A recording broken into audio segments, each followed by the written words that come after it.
Au nom du Père, du Fils et du Saint-Esprit, un seul Dieu. Amen.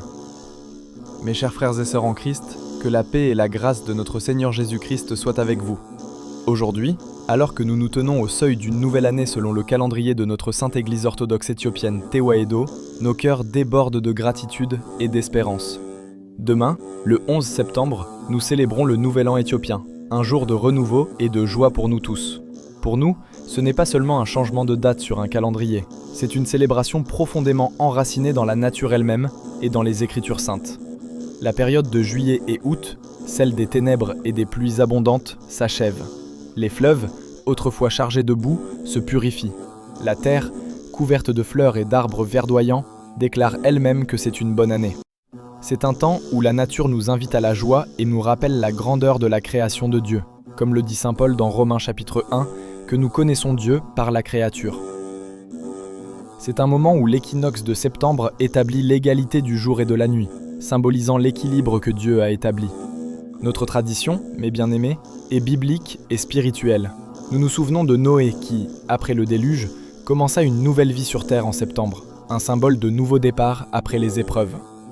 Les Juifs aussi célèbrent leur Nouvel An en septembre, montrant l'ancrage de cette période dans l'histoire sainte. Notre Nouvel An n'est pas basé sur les couronnements de consuls romains, mais sur la sagesse divine et l'ordre naturel. Notre calendrier est un don précieux, révélé à saint Dimitri, le patriarche d'Alexandrie, par un ange, et il est le fruit d'un calcul précis et divinement inspiré. Il ne se mêle pas des erreurs et des corrections que d'autres calendriers ont connues au fil des siècles. Il est si juste qu'il peut prédire avec exactitude la date de Pâques pour des siècles à venir.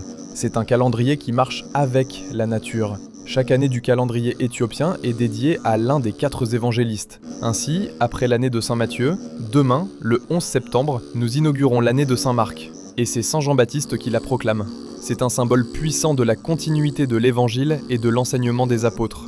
Ce jour béni est également intimement lié à la fête de saint Jean-Baptiste, le précurseur. Comme le dit notre Seigneur Jésus-Christ lui-même dans Matthieu 11, « En vérité, je vous le déclare, parmi ceux qui sont nés de femmes, il ne s'est pas levé plus grand que Jean le Baptiste.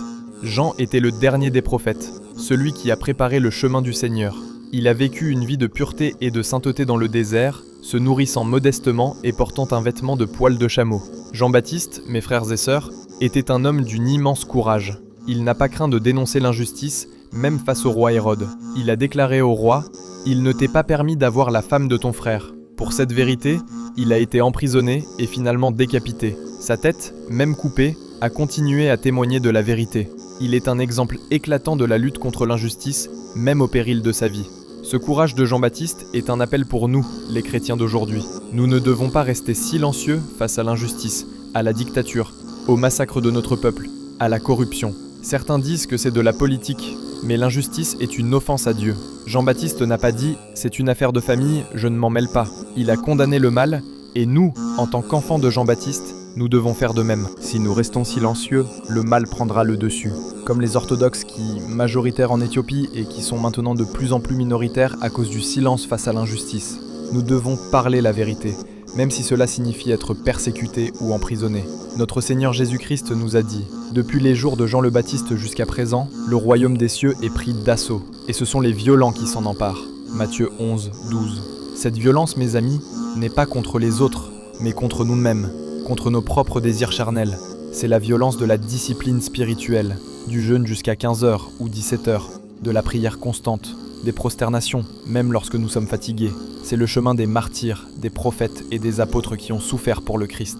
Comme il est écrit dans Philippiens 1, verset 29. « Car il vous a été fait la grâce, par rapport à Christ, non seulement de croire en lui, mais encore de souffrir pour lui. » La vie chrétienne n'est pas une vie de confort terrestre, c'est une vie de lutte pour hériter le royaume de Dieu.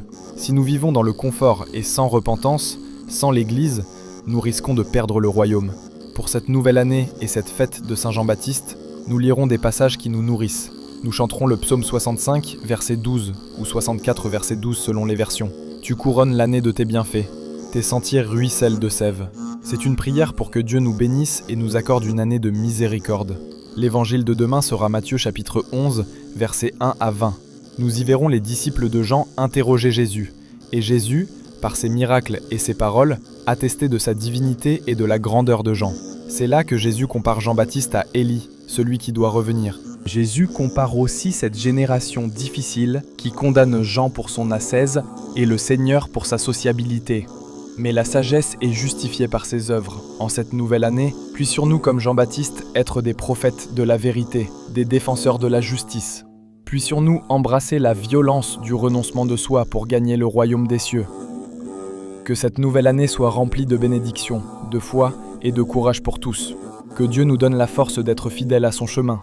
Bonne année à tous. Melka Madi Samet.